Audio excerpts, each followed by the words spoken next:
তো বন্ধুরা, তোমাদের যাদের এবারে ডব্লিউবিপি এক্সামের প্রতি একটা টার্গেট রয়েছে, দেখো প্রত্যেকটা দিন তুমি সকাল 6টা বাজলে পরেই আমাদের এই চ্যানেলেই তুমি একটা ভিডিও, বেশি নয় বস, 1 থেকে 1.5 ঘন্টার একটা ভিডিও পাবে। আর সেইটার মধ্যেই তুমি কারেন্ট অ্যাফেয়ার্স, জিকে টপিক অনুযায়ী, ম্যাথ, তারপরে জিআই, জিকে প্রিভিয়াস ইয়ার্সের প্রশ্ন, সমস্ত কিছু এই একটা ভিডিওর মধ্যে তুমি পেয়ে যাচ্ছ। এবার চটপট তুমি ভিডিওটা দেখে নিয়ে প্রশ্নগুলো ভালো করে বুঝে নিয়ে চলে যাবে আমাদের টেলিগ্রাম চ্যানেলে। সেখান থেকে তুমি পিডিএফটা ডাউনলোড করে এই জিকে আর কারেন্ট অ্যাফেয়ার্স এগুলো তুমি একটু রিভিশন করে নিলে, আর ম্যাথ আর জিআই গুলো তুমি প্র্যাকটিস করে নেবা। এটা ডে বাই ডে প্রত্যেক দিন, মানে আজকে আমি সকালে যে ক্লাসটা করালাম ফুল ক্লাসটা, সেই ক্লাসটা তোমার আজকের দিনের পড়াটা তুমি আজকেই কমপ্লিট করে ফেলবা। আর 8:30 বাজলে পরে আমাদের টেলিগ্রামে এই যে মিনি মক টেস্টগুলো আমি দিয়ে থাকি, এই মিনি মক টেস্টগুলো তুমি দিবা, যে দিলে পরেই তুমি বুঝতে পারবা যে আজকের পড়াটা তোমার কেমন হলো। বুঝতে পারছো? চলো আজকে দেখো মিনি মক টেস্ট ডে 3, যেটা আমি এক্সাম নিয়েছিলাম আর কি, মিনি মক টেস্ট। তা সেখানে তোমরা যারা এই এক্সামটা দিয়েছো, ঠিক আছে, একটু চটপট মিলিয়ে নাও যে কার কতগুলো প্রশ্ন সঠিক হয়েছে। প্রথম প্রশ্ন ছিল যে প্যারিস অলিম্পিক 2024-এ ভারতের পতাকাবাহী হিসাবে কে নির্বাচিত বা কাকে নির্বাচিত করা হয়েছিল? শরৎ কমল। যারা করেছো তোমাদের সঠিক উত্তর। নয়না জেমস কোন খেলার সঙ্গে যুক্ত? যারা লং জাম্প করেছো তোমাদের সঠিক উত্তর হয়ে যাচ্ছে। দেখো দাস বংশের কোন শাসক তার রাজধানী লাহোর থেকে দিল্লিতে স্থানান্তর করেছিল? ইলতুৎমিশ। তোমরা যারা করেছো তোমাদের সঠিক উত্তর হয়ে যাচ্ছে। বলছে নিম্নের কোনটি সব থেকে হালকা ধাতু? লিথিয়াম। অপশন 3 যারা করছো সঠিক উত্তর। চটপট মিলিয়ে নাও, সময়টাকে কাজে লাগাবে। দেখো আমি তোমার চাইবো যে তোমার সময়টা যাতে যতটা পারি কম ব্যবহার করা যায়, ঠিক আছে? তুমি তো একজন ব্যস্ত মানুষ। এবার দেখো সারাদিন তুমি যাই বা কোনো কাজের মধ্যে থাকো, বা চটপট চাইবো যে এই 1 থেকে 1.5 ঘন্টার মধ্যে আমি পুরো জিকে ম্যাথ জিআই, আমি তো এই 3টে সাবজেক্টই করাই, এগুলো আমি কমপ্লিট করিয়ে দিচ্ছি। এবার তারপরে তুমি যদি পারো যে 2 ঘন্টা পরে তুমি যদি পুরোটা রিভিশন করে নিতে পারো, তাহলে তাই 2 ঘন্টাই পড়বা সারাদিনে। আর যদি তোমার দেখো যে 2 ঘন্টায় হয় না, সেখানে 4 ঘন্টা লাগাতে হলে 4 ঘন্টা লাগাতেই হবে। মোদ্দা কথা, তোমার আজকের পড়াটা আমি যেটা পড়াবো সকাল 6টা বাজলে পরেই, সেটা সারাদিনের মধ্যে তোমাকে কমপ্লিট করতে হবে 8:30-টার মধ্যে। চলো দেখো 5 নম্বর প্রশ্নটা ছিল যে বাংলা উপন্যাসের 7 কাননের রচয়িতাকে বলো। কে কি করেছো? সমরেশ মজুমদার যারা করেছো, বসু নয়, মজুমদার যারা করছো তাদের কিন্তু সঠিক উত্তর হয়ে যাচ্ছে। দেখো অথর্ব বেদে ড্যাশ খণ্ডের সংকলন রয়েছে। 20 যারা করেছো, অপশান 4। দেখো অপশান 4 তোমরা যারা করছো তোমাদের সঠিক উত্তর হয়ে যাচ্ছে। 7 নম্বর প্রশ্ন, ভারতীয় সংবিধানের কত নং ধারা অপরাধের জন্য দোষী সাব্যস্ত হওয়ার ক্ষেত্রে সুরক্ষা প্রদান করে? অপশান 4 20 যারা করছো সঠিক উত্তর হয়ে যাচ্ছে। দেখো ভারতীয় সংবিধানে কোন ধারায় নির্বাচন কমিশন সম্পর্কে বর্ণিত হয়েছে? 324। তোমরা যারা করেছো সঠিক উত্তর হয়ে যাচ্ছে। চলো দেখো প্রত্যেকটা দিন এই মিনি মক টেস্টে 20টা করে প্রশ্ন রেখেছি, বেশি নয়, 20টা করে প্রশ্ন। বেশি সময় লাগবে না, 5 থেকে 10 মিনিট সময় লাগবে। চটপট তুমি এগুলো একটু মিনি মক টেস্টগুলো প্রত্যেক দিন দেবে। কিচ্ছু না, এখানে এবিসিডির মান বার করতে বলেছে। সঙ্গে সঙ্গে তুমি কি করবা, এ বি সি লিখে নিয়ে দেখো এর মান মানে প্রথমটার মান বার করতে বলেছে, তাই প্রথমগুলো গুণ 2 অক্ষে 2। চলো এবার সির মানটা বার করবে, লাস্টেরগুলো গুণ করবা 2 অক্ষে 2। চলো দেখো এখানে বি বলছে 2 আর এখানে বি বলছে 2, 2 দুগুণে 4। এটাকে তুমি অনুপাতে ফেললে পরেই বেরিয়ে যাবে 1:2:1। চলো অপশান অপশান অপশান অপশান 4 যারা করেছো তোমাদের সঠিক উত্তর হয়ে যাচ্ছে। দেখো বলছে 2 প্রার্থীর মধ্যে হওয়া একটি নির্বাচনে যিনি 64% ভোট পান, তিনি 4340 ভোটের সংখ্যাগরিষ্ঠতার সাথে নির্বাচিত হন। এই কথাটার মানেই অনেকে বুঝতে পারোনি বলে অঙ্কটা হয়তো কয়েকজনা সঠিক করতে পারোনি। এই যে বলছে 4340 ভোটের সংখ্যাগরিষ্ঠতার সাথে নির্বাচিত হন, মানে এত ভোটের ব্যবধানে তিনি জিতেছেন আর কি। তা বলছে প্রাপ্ত মোট ভোটের সংখ্যা, সঙ্গে সঙ্গে বলবা যে জিতেছে সে তো 64% পেয়েছে, তাহলে যে হেরেছে সে কত পেয়েছে? এখান থেকে 100 থেকে বাদ দিলে বলবা 36% যে হেরেছে সে পেয়েছে। আর এই মানটা কোনটার মান? ব্যবধানের মান। মানে বলছে এত ভোটের সংখ্যাগরিষ্ঠতার সাথে নির্বাচিত হয়েছে, মানে এত ভোটের ব্যবধানে জিতেছেন। তাহলে ব্যবধানটা কত? এই দুটো বিয়োগ করলেই বলবা যে বেরোচ্ছে 28%। তাহলে 28%-এর মান ওরা দিয়েছে, একদম সিম্পল। সঙ্গে সঙ্গে কি করবা তুমি? তুমি বলবা যে দাদা 28%-এর ভ্যালু ওরা বলছে 4340। বলো 1% সমান 28, 28 আর 100% মানে সম্পূর্ণ ভোটটা। ঝেপে দাও, 7 দিয়ে কাটলে 4 7 28, 7 দিয়ে কাটলে 6 7 42, আর এদিকে 7 2 14 620। আবার 4 দিয়ে কাটো, 4 দিয়ে কাটলে পরে এটা হচ্ছে 1 4 5 20, 4 5 20, আর এদিকে দুটো শূন্য, অর্থাৎ 15,500। যারা করেছো দেখো কোথায় রয়েছে অপশান, একই রয়েছে। 1 যারা করেছে সঠিক উত্তর। দেখো এই প্রশ্নটা একটু মিলিয়ে নাও, চটপট মিলিয়ে নেবা, ঠিক আছে? এই মিনি মক টেস্টে যে কোশ্চেনগুলো দিচ্ছে এগুলো কিন্তু চটপট করে নেওয়ার চেষ্টা করবা। টাইমটাকে ঠিক মেনটেন করবা, ঠিক আছে? তাতে তুমি হচ্ছে 20টার মধ্যে 5টা পারো আর 7টাই পারো, আর 20টার মধ্যে 20টাই পারো। এই 20টা প্রশ্ন 20 মিনিটের যেন 1 সেকেন্ডও তুমি বেশি সময় না নাও। 20 মিনিট মানে অনেক সময় দেওয়া হয়ে গেছে। বলছি দেখো, যদি এত সমান এত হয় এক্স ওয়াই এর মান কেবে, কোনো ক্যালকুলেশনের কোনো যুক্তিই নেই, বলেই দিয়েছিলাম।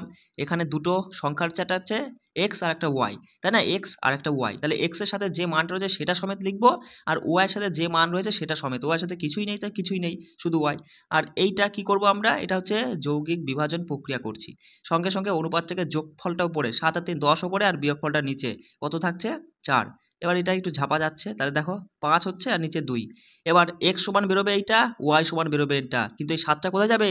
সমান চিহ্ন থাকলে ওপর নিচে বজ্র গুণন হয়, তাহলে 7টা চলে যাবে এখানে গুণ হয়ে, 7 দুগুণে 14 হবে। তাহলে এক্স এর মান 5, ওয়াই এর মান 14। এক্স এর মান 5 আর ওয়াই এর মান 14 হলে এক্স অনুপাত ওয়াই এর মান হবে 5:14। চলো, অপশন 2 যারা করেছো সঠিক উত্তর একদম। চলো, বলছে একটি ক্লাসে ছেলেদের সাথে মেয়েদের সংখ্যার অনুপাত এত। বলছে 3টি ছেলে ক্লাস থেকে ছেড়ে দেয় এবং 3টি নতুন মেয়ে ক্লাসে যোগদান করে, তাহলে তাদের অনুপাত এটা হয়ে যায়। তাহলে প্রাথমিক কতজন মেয়ে ছিল? কোনো ব্যাপার না, এই প্রশ্ন পরীক্ষা একটা থাকবেই, মানে এই টাইপের প্রশ্ন পরীক্ষায় থাকবে, এটাই যে থাকবে কোনো মানে নেই। মানে তুমি এখান থেকে জিনিসটা বুঝে যাও। এবার এখানে সংখ্যা 2-3 জায়গায় ওরা 4-5 দিয়ে দিল, কোনো ব্যাপার না, ঝেড়ে দিয়ে চলে আসবা। সঙ্গে সঙ্গে তুমি কি করবা, বয়েজ, 1 মিনিট, বয়েজ আর গার্লস, বয়েজ আছে, বয়েজ আর গার্লসের অনুপাত 2:3 ছিল। এবার তারপরে ওরা বলছে যে 3জন বালক বেরিয়ে গেল, আবার 3জন মেয়ে যুক্ত হয়ে গেল, তাহলে নাকি অনুপাতটা হয়ে গেল 3:7। ব্যাস, বজ্রগুণন, 7 দুগুণে 14 আর 3 তিরিখে 9, 14 আর 9 এর পার্থক্য সঙ্গে সঙ্গে বলবা দাদা 5 হলো। তাহলে 5 সমান কি পাবো, 3 7টা 21, এইটা গুণ, বুঝতে পারছো? 3 7টা 21 আর 3 তিরিখে 9, 21 আর 9 কত হয় 30, এই 30টা আমরা যোগ করলাম কেন? আমি আগের দিন বলেছিলাম যে দুটি আলাদা চিহ্ন থাকলে আমরা এই গুণ, লাস্টের যে গুণটা করলাম বজ্রগুণন, এটা আমরা যোগ করব। আর যদি দুটি সেম চিহ্ন থাকে, দুটোই মাইনাস অথবা দুটোই প্লাস থাকে, তাহলে এই যে যেমন 3 7টা 21 আর 3 তিরিখে 9, তখন 21 থেকে 9 বাদ হতো যদি দুটো সেম চিহ্ন থাকতো। বুঝতে পারলে বিষয়টা? তাহলে 5 দিয়ে কাটলে 1 ইউনিট সমান 1 সমান হচ্ছে 6, তাহলে 1 ইউনিট সমান যদি 6 হয়, বলছে প্রাথমিকভাবে ক্লাসে প্রাথমিকভাবে প্রথম দিকে কতজন মেয়ে ছিল? ইউনিট কত? 3 ইউনিট, 1 ইউনিট 6 হলে 3 ইউনিট সমান 18। 18 যারা করেছো, অপশান 4 যারা করেছো, তোমাদের একদম সঠিক উত্তর। দেখো, কারোর কোথাও যদি বেঁধে যায় অবশ্যই আমাকে কমেন্ট করবা, আমি কিন্তু সেটাকে তোমার জন্য এক্সট্রা করে আমি ক্লাস আনার চেষ্টা করবো। আর একটা কথা বলছি, শোনো, আজকেই ম্যারাথন ক্লাস কিন্তু তোমাদের জন্য তৈরি হয়ে গেছে, হয় আজকে নাহলে আমি কাল সকালে, আজকে রাত্রেই আমি তোমাদের ম্যারাথন ক্লাসটা পার্ট 1, দেখো 3টে পার্ট হবে পুরো ম্যারাথনের জন্য। কেন বলছি শোনো, কারণ পুরো ম্যাথটাকে কমপ্লিট করার জন্য না, ওই একদিনে যদি আমি কমপ্লিট করতে চাই তাহলে সম্পূর্ণ ভিডিওটা 3 ঘন্টার উপর হয়ে যাচ্ছে, আর সেইভাবে করার মতো ক্ষমতা আমার নেই। তুমি বুঝতেই পারছো আমার সেটআপটা কেমন। তাই ওটাকে আমি 1 ঘন্টা করে 3 ঘন্টায় 3টে পার্টে ভেঙে আজকে একটা, কাল একটা, পরশু একটা করবো, সম্পূর্ণ ম্যাথের বেসিক কনসেপ্ট এবং সাথে ট্রিক্স রেখেছি, সেগুলো একদম ক্লিয়ার হয়ে যাবে। চলো, এই অঙ্কটা দেখো কি করছো, প্রথম দ্বিতীয়, এটা সমানুপাতিক মানে সমান, প্রথম বাই দ্বিতীয় করবা, প্রথম বাই দ্বিতীয় 3.9, আর এখানে করবা তৃতীয় বাই চতুর্থটা এ, আর এর মান বার করতে বলেছে। দেখো এই দশমিক দশমিক বেরিয়ে গেল, 3 দিয়ে কাটলে উপরে 4, 3 দিয়ে কাটলে এখানে 13, এই 2 দিয়ে সমান চিহ্নর ওপরে কাটা যায়, মাথায় রাখবে, সমান চিহ্নর ওপর নিচে কিন্তু কখনো কাটা যায় না। এখানে থাকছে 2, তাহলে বজ্রগুণন করো, তাহলে 2a সমান 13, কি পেলাম 2a সমান যদি 13 হয়, তাহলে এর মান হবে 6.5, 2 দিয়ে ভাগ করলে 6.5। যারা করেছো তাদের সঠিক উত্তর হয়ে যাচ্ছে। দেখো, বলছে একটি ধনরাশিকে পি কিউ আর এর মধ্যে এই অনুপাতে ভাগ করা হয়, যদি পি আর এর থেকে এত টাকা চলো আগে দেখে নিই কে কে আছে, পি কিউ আর আর আছে, অনুপাতটা হচ্ছে 7, 9 আর 4, এই অনুপাতে ভাগ করা আছে। তাই এবার বলছে দাদা পি আর এর থেকে 1,500 টাকা বেশি পাই, পি আর এর থেকে কত বেশি, কত ইউনিটে কত বেশি পাই, দেখতে পাচ্ছি 3 ইউনিট বেশি পাচ্ছে। ওরা বলছে 3 ইউনিট হোক আর যাই হোক, কিন্তু টাকা হিসাবে 150 টাকা দেই, 1,500 টাকা বেশি পাই। তাহলে 1 ইউনিট সমান 500 বলবা সঙ্গে সঙ্গে কেটে দিয়ে, বুঝতে পারছো? 1 ইউনিট সমান যদি 500 হয়, আমাদের জানতে চাই যে পি এবং ওর মধ্যে, ও তো না এটা কিউ, সরি, পি এবং কিউ এর ভাগের মধ্যে পার্থক্য কত। দেখো পি কিউ এর ভাগের পার্থক্য কত, 2 ইউনিট, 1 ইউনিট সমান 500 হলে 2 ইউনিট সমান 1000 টাকা। চলো, যারা 1000 করেছো তোমাদের একদম সঠিক উত্তর অপশান 3 হচ্ছে। দেখো জিআই থেকে যারা যেটা করেছো দেখে নাও, সিম্পল, তুমি এই যে এটার সঙ্গে এটার একটা সম্পর্ক আছে, এটার সাথে যেটা আসবে তার একটা সম্পর্ক, একই সেম সম্পর্ক তোমার থাকবে। তুমি এটা কি বুঝতে পারছো? দেখো জিটা এখানে ছিল, ওখানে লাস্টে চলে গেছে, টিটা এপাশে লাস্টে ছিল, এপাশে প্রথমে চলে এসছে, পরে আছে আর, সেটা মাঝখানে ঢুকলো, বাকিটা যেমন ছিল সেইভাবে ফাঁকা জায়গায় পরপর বসে গেল, ই ছিল ই বসলো, এ ছিল এ বসলো, ব্যাস।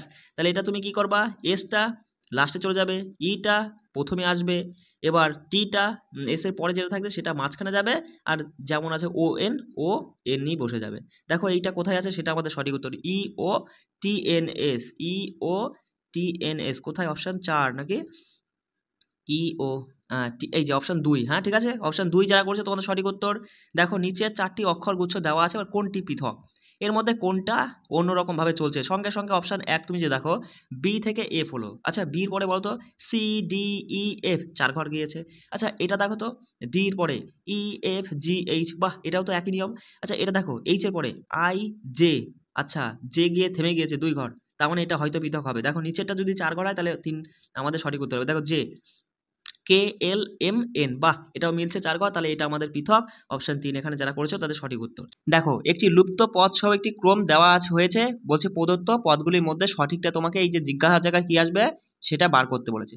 সঙ্গে সঙ্গে তুমি দেখছো এম থেকে এন বাদ দিয়ে ও হলো, মানে একটা বাদ দিয়েছে, ও P Q R S T you হবে। চলো ও ইউ ও এখানে এম রয়েছে, তার মানে এম এন ও, মানে এক ঘর করে মাইনাস হচ্ছে, এম এর এক ঘর আগে মাইনাস, মানে কে এল এম, ঠিক আছে। তাহলে এখানেও দেখো এক ঘর মাইনাস হয়ে আই হলো, আয়ের থেকে তুমি যদি এক ঘর মাইনাস করো তাহলে জি এইচ আই জি হচ্ছে, তাই না। চলো দেখো ঠিক একই রকম তুমি এখানে জি থেকে আই হয়েছে, দেখো আর আমাদের বার করার কোনো যুক্তি নেই। ইউজি দিয়ে তুমি যদি অপশানগুলোর দিকে একটু চোখটা বুলিয়ে দাও, সঙ্গে সঙ্গে অপশান 3 হয়ে যাচ্ছে। যারা 3 করেছো তোমাদের সঠিক উত্তর ইউজি দিয়ে একটাই রয়েছে। দেখো এখানেও তাই, জিজ্ঞাসার জায়গায় কি হবে, কে কি করেছো বলে ফেলো সঙ্গে সঙ্গে। দেখো জি থেকে ওরা দেখতে পাচ্ছি যে আই হয়েছে, তার মানে এক ঘর বাদ দিয়ে আর এস টি, ঠিক আছে এখানেও এক ঘর, ও পি কিউ এক ঘর, এখানেও এক ঘর, তাহলে এক ঘর করে বাদ দাও, M N O A B C T U V E F G হবে। দেখো ও সি ভিজি যারা করেছে তোমাদের সঠিক উত্তর হয়ে যাচ্ছে, সঠিক উত্তর ও সি ভিজি, অপশান ও সি ভিজি, সরি এই যে অপশান 2, হ্যাঁ দেখে নাও ও সি ভি জি, হ্যাঁ অপশান 2 আমাদের সঠিক উত্তর, মানে 2 যারা করেছে তোমাদের সঠিক উত্তর। এখানে দেখো এর সাথে এর একটা সম্পর্ক আছে, ঠিক এর সাথে এর সেই সম্পর্ক, এবার এখানে যে অক্ষর গুচ্ছ দুটো আসবে তার সাথে ঠিক একই রকমের সম্পর্ক আছে, কোনটা সেটা আমাদেরকে বার করতে হবে। তাহলে আগে যদি আমরা দেখি এ এম এস, এখান থেকে কি আসলো ইউ ও সি এসেছে, এবার তুমি দেখছো এর কাছাকাছি সি রয়েছে, এম এর কাছাকাছি ও, এস এর কাছাকাছি ইউ, তুমি সঙ্গে সঙ্গে বলবা A B C M N O S T U, মানে এক ঘর পরে গিয়ে এইভাবে উল্টো করে হয়েছে। সঙ্গে সঙ্গে দেখো এই নিয়ম মানছে কোনটা, কে, দেখো এ সরি কে নয়, আগে এল, দেখো এল এম এন, ঠিক আছে ডি ই এফ, কিন্তু এফ হওয়ার কথা ছিল, এখানে ই আছে মানে এটা মানছে না, এস টি ইউ, ঠিক আছে আর কিউ তোমার হচ্ছে আর এস টি হওয়ার কথা ছিল, এটা ভুল গেছে তাই না, ইউ দিয়ে দিয়েছে ওরা। দেখো 3 নাম্বারটা মানছে কিনা, বি সি ডি, ঠিক আছে এম এন ও, ঠিক আছে এইচ আই জে, এটা ঠিক আছে, মানে অপশান 3 যারা করছে তোমাদের সঠিক উত্তর। দেখো শূন্যস্থান পূরণ করতে বলেছে, সঙ্গে সঙ্গে তুমি কি করবা, দেখো A B C D E F G H I J K L M N O P Q R S T U V W, দেখো ডব্লু ইউ এস যারা করেছো তোমাদের সঠিক উত্তর অপশান 2 এখানে হয়ে যাচ্ছে। তো বস আমরা 20টা প্রশ্ন দেখে নিলাম, তোমার হচ্ছে মিনি মক টেস্ট 3। এবার দেখো আজকেই আমি কি করব, এর সাথেই তুমি হচ্ছে মিনি মক টেস্ট 5টা পেয়ে যাবা, সেটাও কিন্তু একবার চটপট মিলিয়ে নেবা। চলো তোমরা যারা মিনি মক টেস্ট 5 দিয়েছিলে একটু চটপট মিলিয়ে নাও যে কতগুলো প্রশ্ন তুমি সঠিক করতে পারছো। দেখো প্রথম প্রশ্ন ছিল যে প্রথম উপসাগরীয় যুব গেমস 2024-এ কোন দেশ পদকের তালিকায় শীর্ষস্থানে রয়েছে, সঠিক উত্তর অপশান 3 যারা করেছো সংযুক্ত আরব আমিরাত, এটা আমাদের সঠিক উত্তর। পরের প্রশ্ন, আন্তর্জাতিক বুদ্ধি ভিত্তিক সম্পত্তির সূচক 2024-এ ভারতের স্থান কত, বলো 42 যারা করেছো 42তম, অপশান 4 এখানে সঠিক উত্তর। বলছে নিম্নের কোন সময়কালে রোলিং প্লান্ট চলেছিল, অপশান 3 যারা করেছো 1978 থেকে 80, তাদের সঠিক উত্তর হয়ে যাচ্ছে। দেখো নিম্নলিখিত কোন পঞ্চবার্ষিকী পরিকল্পনায় তোমার 20 দফা কর্মসূচি পেশ হয়েছিল, যারা অপশান 2 পঞ্চমতম পঞ্চবার্ষিকী পরিকল্পনা করেছো তোমাদের সঠিক উত্তর। দেখো ওজোন গ্যাসের পারমাণবিকতা কত, আমি আগের দিন বলে দিয়েছিলাম, মাথা রাখবে পারমাণবিকতা মানে ওজোন গ্যাসের কথা বলছে, এই যে যে কটা পরমাণু রয়েছে সেই কটাই হচ্ছে তার মানে পারমাণবিকতা হয়। তাহলে ওজনের 3টে পরমাণু, তাহলে এখানে 3 হয়ে যাবে সঠিক উত্তর। 3 বলে তো অপশান 4, দেখো অপশান 4 যারা করেছো তাদের সঠিক উত্তর হয়ে যাচ্ছে। কেমন, বলছে যে কোনো গ্যাসের আণবিক গুরুত্ব তার বাষ্প ঘনত্বের ড্যাশ হয়, বাষ্প ঘনত্বের দ্বিগুণ হয়। অপশন 1 যারা করছো তোমাদের সঠিক উত্তর হচ্ছে। দেখো বলছে মানবদের ক্ষুদ্রতম অন্তঃক্ষরা গ্রন্থি কোনটি বলো। কে কি করেছো? ফিনিয়াল বডি যারা করেছো তোমাদের সঠিক উত্তর। বলছে ছোটনাগপুর মালভূমির সর্বোচ্চ শৃঙ্গ কোনটি? পরেশনাথ যারা করেছো অপশন 2 সঠিক উত্তর। চটপট মিলিয়ে নাও, ইউক্লিনা কোন পর্বের অন্তর্ভুক্ত প্রাণী বলো। কে কি করেছো? প্রোটোজোয়া যারা করছো তোমাদের সঠিক উত্তর। চলে আসি, দেখো বলছে একটি সাংকেতিক ভাষায় কিচ্ছু পড়বো না, জানতে চেয়েছে কি সেটা দেখবো। অ্যান্ড কোথায় এবং কতবার রয়েছে? সঙ্গে সঙ্গে বলবো দাদা এই যে একবার দেখতে পাচ্ছি আর আর আর নেই, তাহলে একবার রয়েছে। এইটার সংকেত কি? টেবিল অ্যান্ড চেয়ার, এটার সংকেত হচ্ছে 8 7 2। 8 দেখো 8 আছে কোথায়? আছে, হবে না। 7 আছে, হবে না, তাহলে 2 উত্তর। অপশান তুমি যদি দেখো অপশান 2 যারা করছে তোমাদের সঠিক উত্তর। বলছে দেখো একদম তুমি চলে যাবে একদম শেষে, যে তবে একটি ক্লাসে কে পড়ান? শিক্ষক পড়ান। শিক্ষককে ওরা কি বলছে? শিক্ষককে কেরানি বলে সাংকেতিক ভাষায়, তাহলে কেরানি আমাদের সঠিক উত্তর হয়ে যাবে। অপশান 4 তোমরা যারা করেছো 1 মিনিট তোমাদের সঠিক উত্তর। কেমন? দেখো পরে প্রশ্ন, একটি নির্দিষ্ট সাংকেতিক ভাষায় তোমার হচ্ছে ফিশ কেটে লেখা হয়, আর হচ্ছে তোমার টোস কেটে লেখা হয়, শর্টকে কী লেখা হবে সেটা তোমাকে জানতে। সঙ্গে সঙ্গে তুমি বলবা দাদা এই যেটা জানতে চেয়েছে SHOT, এই এসটা আছে, ওটা আছে, এইচটাও আছে, তাই না, টিটাও আছে, তাহলে এর যা সংকেত, এগুলোর যা সংকেত ওরা নিয়েছে সেটাই আমাদের হবে। দেখো এস সমান ওরা নিয়েছে কি দেখতে পাচ্ছি? পার্সেন্টেজ দিয়ে শুরু। দেখো অপশনে পার্সেন্টেজ দিয়ে শুরু আছে কিনা, অবশ্যই আছে, তার মানে আমাদের লজিকটা ঠিক, তাই না? তাহলে সঙ্গে সঙ্গে তুমি বললো পার্সেন্টেজ হলো। এইচ সমান নিয়েছে 8 হলো। ও সমান কই? ও সমান ওরা নিয়েছে 9 হলো। তারপরে টি সমান ওরা কি নিয়েছে? টি সমান নিয়েছে এই যে টাকার চিহ্ন, তাই তো, মানে ডলারের চিহ্ন। তাহলে এটা আমাদের সঠিক উত্তর হবে। পার্সেন্টেজ 8 9 ডলার, পার্সেন্টেজ 8, দেখো পার্সেন্টেজ 8 9 ডলার। অপশান হ্যাঁ অপশান 4 তোমরা যারা করেছো তোমাদের সঠিক উত্তর। বলছে দেখো যদি একটি কোডিং সিস্টেমে এটাকে এটা লেখা হয়, এটাকে কিভাবে লেখা হয়েছে? দেখো 2 থেকে 4 হলো ডবল হলো, 8 থেকে 16 হলো ডবল হলো, 3 থেকে 6 হয়েছে ডবল, 7 থেকে 14, 3 থেকে 6। বাহ, তাহলে সঙ্গে সঙ্গে তুমি কি করেছো? এটা 1 2 হবে, 9 18 হবে, 3 6 হবে, 5 10 হবে, 1 2 হবে। তাহলে 2 18 61 02, 2 18 61 02, 2 18 61 হবে, তাই না?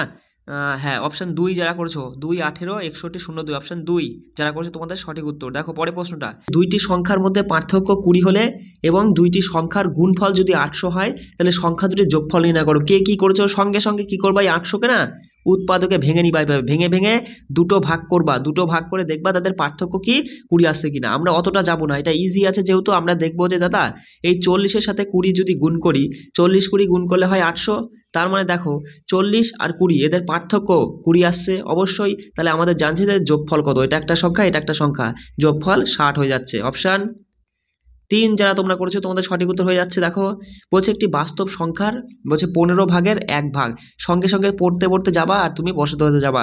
একটি বাস্তব সংখ্যা আমরা থোড়ি জানি, ধরলাম একটি এক বাস্তব সংখ্যা x, বলছে এর বাস্তব সংখ্যার 15 ভাগের, বাস্তব সংখ্যার 15 ভাগের 1 ভাগ, 15 ভাগের 1 ভাগ, বুঝতে পারছো? 15 ভাগের 1 ভাগ তোমার হলো কি হয় 100 এর, কি বলছে 100 এর 1-এর পঞ্চমাংশের, 1-এর পঞ্চমাংশের চেয়ে কত বেশি? বেশি নয়, সরি এটা কম বলছে, 1-এর পঞ্চমাংশের চেয়ে 5 কম। ব্যাস নির্ণয় করে ফেলো। সঙ্গে সঙ্গে তুমি বলবা দাদা এটাকে কাটা যাচ্ছে 20 হচ্ছে, তাই না? আর 20 থেকে যদি 5 বেরিয়ে যায়, দেখো এটুকু গুণ করে তো 20 হলো, বিষয়টা বুঝতে পারছো? এবার 20 থেকে 5 বেরিয়ে গেলে 15, তাহলে এইদিকে থাকছে তোমার হচ্ছে x বাই 15 সমান, ওইদিকে থাকছে শুধু ওপরে 15 রয়েছে। তাহলে দেখো এখানে কী হবে? সমান চিহ্ন থাকলে ওপর নিচে বজ্র গুণন হয়, 15 15 গুণ করতে হবে x সমান, তুমি বলবা দাদা x সমান আমরা পেলাম 15 ইন্টু 15। এবার বলছে যে বাস্তব সংখ্যার বর্গমূল, এই সংখ্যাটার বর্গমূল করে দাও। কী বেরোলো? 15 গুণ 15 বেরোলো। এবার আমরা 15 15 গুণ করতে যাবো না, আমরা দেখতে পাচ্ছি যে 15 15 গুণ করলে 225 হয়, কিন্তু আমরা দেখতে পাচ্ছি যে আমাদের বর্গমূল করতে বলেছে, ডাইরেক্ট আমরা শুধু 15 নিয়ে নেবো। অপশান 4 যারা নিয়েছো তোমাদের সঠিক উত্তর হয়ে যাচ্ছে। দেখো একদম সঙ্গে সঙ্গে চলে যাবে যে লাস্টে কি জানতে চাইছে, ব্লাড ডি, এটাকে জানতে চাইছে কী হবে। সঙ্গে সঙ্গে তুমি দেখবে এটা কোথায় এবং কতবার রয়েছে। দেখো এখানে একবার রয়েছে আর আর আর, এখানে একবার রয়েছে আর আছে আর নেই, তার মানে 2 জায়গায় আছে। তাহলে এই যে সিড ব্লাডি এর সংকেত এটা আর এটার সংকেত হচ্ছে এইটা। সঙ্গে সঙ্গে দেখবা এইটা আর এইটার মধ্যে কোনটার মিল আছে। জে ইউ নেই, এফও আছে, এফও উত্তর। সঙ্গে সঙ্গে অপশন এক যারা করছো তোমাদের সঠিক উত্তর। দেখো একদম ইজি। আফটারের সংকেত কি? আফটার কোথায় এবং কতবার? এই একবার দেখতে পেলাম। আর কিন্তু দেখা যাচ্ছে না। তাহলে এই যে এইটুকু মানে ওখানে বলছে যে রেস্ট আফটার ওয়ার্ক, এটার সংকেত ওরা বলছে যে এই যে পার ফিন টিডিএস। তাহলে দেখো পার আছে হবে না, এফআইএন আছে হবে না। তাহলে এইটা আমাদের সঠিক উত্তর, টি ডি এস। দেখো অপশান 3 তোমরা যারা করেছো তোমাদের সঠিক উত্তর হয়ে যাচ্ছে। কেমন বলছে 40 থেকে 50-এর মধ্যে কয়টি মৌলিক সংখ্যা রয়েছে? একদম ইজি। মৌলিক সংখ্যা বার করার কৌশলটা আমি দেখিয়ে দিয়েছি। 6-এর ঘরের নামটা পড়বা, আগে আর পরেরটা তোমার মৌলিক সংখ্যা হবে। পরপর দুইটি মৌলিক সংখ্যা তো আমরা জানি 2 3, তাই না? 2 আর 3। এবার দেখো 6 অক্ষে 6, 5-এরটা 5 মৌলিক, 7 মৌলিক, 6 দুগুণি 12, আগেরটার পরেরটা মৌলিক, 11 13, 3 6 18, তার মানে আগে 17 আর পরে 19। এইভাবে আমরা মৌলিক সংখ্যা বার করার সহজ কৌশল শিখিয়ে দিয়েছিলাম। যাই হোক, দেখো এখানে তুমি বলবা যে 40 থেকে 50-এর মধ্যে কয়টি মৌলিক সংখ্যা রয়েছে? তুমি বলবা দাদা 6 7টা হয় 42, তার মানে আগে 41 হচ্ছে একটা, পরে 43 হচ্ছে একটা, 6টা 48, তাই না? 48, তার মানে আগে 47 একটা, আচ্ছা, আর একটা 49। এবার আমরা তো জানি যে 6-এর ঘরের নামতা পড়ে মৌলিক সংখ্যা বার করতে গেলে 5 অথবা 7-এর কয়েকটা গুণিতক আসবে, তাই না? সেইগুলো আমরা তো আগের দিন দেখেই নিয়েছি ম্যারাথন ক্লাসে। তাহলে এখানে বলবা 3টে পাচ্ছি দাদা। 40 থেকে 50-এর মধ্যে 3টি মৌলিক সংখ্যা। অপশান 3 যারা করেছে তোমাদের সঠিক উত্তর। বলছে 2টি স্বাভাবিক সংখ্যার যোগফল এত, 2টি স্বাভাবিক সংখ্যার যোগফল 8। সঙ্গে সঙ্গে কোনো এক্স ওয়াই জেড ধরে করতে পারো। এক্স ওয়াই জেড ধরে তুমি করলে পরে দেখো কী হবে। এক্স প্লাস ওয়াই সমান ওরা বলছে 8, আর বলছে যে তাদের অনন্যক মানে উল্টে দিবা, 1/x প্লাস 1/y সমান ওরা বলছে 8/15। ব্যাস এইটুকু ক্যালকুলেশন করলে আমাদের অঙ্ক চলে আসবে, কিন্তু আমরা অত সময় দিতে পারবো না। আমরা সঙ্গে সঙ্গে দেখব কোন দুটি সংখ্যা যোগ করলে 8 আসে। দেখো 5 আর 3 8, 6 আর 2 8, 4 4 8। ঠিক আছে, বেশ ভালো কথা। বলছে যে তাদের অনন্যকের যোগফল হলো 8/15। দেখো অনন্যক মানে তুমি এটা ধরলে যদি 1/3 হয় আর 1/5, তাই তো অনন্যক। এইটা যদি আমরা উত্তর ধরি, এদের লসাগু কত? 15, আর এদের যোগ করলে পরে দুটো মৌলিক সংখ্যা, তাহলে গুণফলটা লসাগু হয় আর যোগফলটা তোমার হচ্ছে ওপরে বসে। তাহলে ব্যাস এটাই তো উত্তর হয়ে যাচ্ছে, তাই না? অপশান একই আমাদের সঠিক উত্তর। কিন্তু কখনোই দেখো 6 আর 2 এর লসাগু করলে কখনো নিচে 15 আসে না, 4 আর 4 এর লসাগু করলে কখনোই নিচে 15 আসে না। এটাও হবে না, এটাও হবে না। আর আমরা এই যে এগুলির কোনোটাই না, এইভাবে তুমি এগুলো দেখে ভয় পাবা না। অপশান 1 এখানে সঠিক উত্তর, যারা অপশান 1 করেছো। দেখো পরের প্রশ্ন বলছে একটি 2 অঙ্কের সংখ্যা তার অঙ্ক দুটির যোগফলের 4 গুণ। বেশ ভালো কথা। একটি 2 অঙ্কের সংখ্যা তাদের অঙ্ক দুটির যোগফলের যা হবে তার 4 গুণ নাকি? বিষয়টা বুঝতে পারলে? মানে 2 অঙ্কের একটা সংখ্যা, এবার এই সংখ্যাটা নাকি অঙ্ক দুটো যোগ করে 4 গুণ করলে সেই সংখ্যাটা হয়। এইটাই ওরা বলতে চাইছে। এবার তুমি যদি সঙ্গে সঙ্গে ধরো যে 2 অঙ্কের সংখ্যা আমি 27 ধরলাম, এবার 27-এর মানে অঙ্ক দুটির যোগফল হচ্ছে 9, 9-এর 4 গুণ করলে কি সেই সংখ্যাটা আসে? 27 আসে? 36 হয়ে যাচ্ছে। তার মানে তুমি বুঝতেই পারছো যে অপশান 2 আমাদের হবে, যে 3 আর 6 এই যে 2 অঙ্কের একটা সংখ্যা, অঙ্ক দুটির যোগফল 9, এবার অঙ্ক দুটির যোগফলের 4 গুণ করলে নাকি সংখ্যাটা পাওয়া যায়। 4 নং 36। হ্যাঁ ঠিক, একদম মিলে যাচ্ছে। তাহলে অপশান 2 আমাদের সঠিক উত্তর হয়েছে। আর তোমার যার প্রয়োজন নেই আমাদের। দেখো পরে বলছিল যে উল্টে দিলে পরে 27-এর থেকে বেশি হয়, মানে উল্টানো সংখ্যাটা। ব্যাস তুমি যদি তাও দেখো 36 যদি উল্টে দাও, তাহলে দেখো যে পার্থক্য কিন্তু 27 চলে আসছে। বুঝতে পারছো? আমাদের এটা যাওয়ার প্রয়োজনে আমরা প্রথমবারেই বেরিয়ে গেছে। যাই হোক, দেখো তাহলে আমরা তোমার হচ্ছে মিনি মক টেস্ট 3 5 করে নিলাম। এই দুটো বাকি ছিল, করানো হয়নি। আজকে কিন্তু আরও ফুল মক টেস্ট, যেটা মানে ডে 6-এর ফুল মক টেস্ট আমি করিয়ে দেবো, তার সাথে আজকে ডে 6-এর মিনি মক টেস্টটা করিয়ে দেবো, সব করিয়ে দেবো। ঠিক আছে? শুধু আমার সঙ্গে কিন্তু জুড়ে থাকবা কন্টিনিউ। আর সবাই ভালো করে প্রিপারেশন নিবা। কোনো জায়গায় কোনো অসুবিধা হলে আমাকে অবশ্যই কল করবা। চলো, জয় হিন্দ।